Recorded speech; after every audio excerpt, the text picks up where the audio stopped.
All right, I think a Tim question here. I'm going to address it to Tim anyway because this is sort of your field of expertise, I feel. All right. I'm making it that way anyway. Do you expect AMD's super resolution to be just as good as DLSS 2.0 when it comes out? I've got some thoughts on that, but I will... If I had to make a guess right now, I would say no. Is probably the most likely outcome. Yeah, and that's not to knock AMD. I just think that seems reasonable that it's probably not going to be as good. Yeah. They're playing catch-up. Yeah, they're playing catch-up. I mean, it took DLSS a number of iterations to get to the point where it is what it is today. And if not that I think AMD will come out and make a DLSS 1.0 because I think they're smart enough to know that that wouldn't be a success and would get them ridiculed. So I think... We hope. I think... Or I hope, as you say, that they're spending the time to make the first version good so that we don't need to sit through another DLSS 1.0 situation. But at the same time, Nvidia's had the lead now for, at least with DLSS 2.0, well over a year now. Yep. And it could even be 2 years by the time AMD gets their act together with this. And that's a significant lead. Like, that's hard to come back from a software feature. The one area where I could potentially see it being better is if they do find a way to make it work across all games as more of a driver feature. For example, we saw when the sharpening feature was first released that it did work across. Yeah. Well, there was initially a games list, but then very shortly after they opened up for all games in the driver, and that eventually forced Nvidia to do something similar with their feature.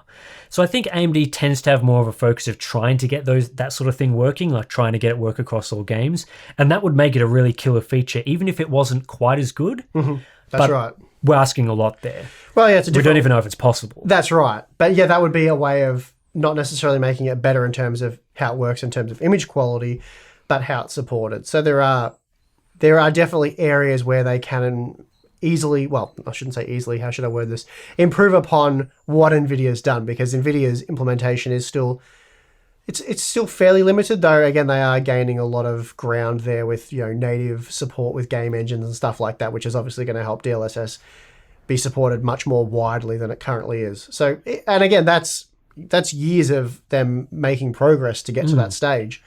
Yeah, so, I think AMD as well has up their sleeve the fact that a console like the Xbox Series X appears to be gearing up to use all these fidelity effects features. I think they just announced Xbox support for the current fidelity effects features, which include sharpening and all those things. So if super resolution is able to be used in Xbox games, then that's going to make it very easy for developers to port it over to PC. So that'll give them a good incentive to use it.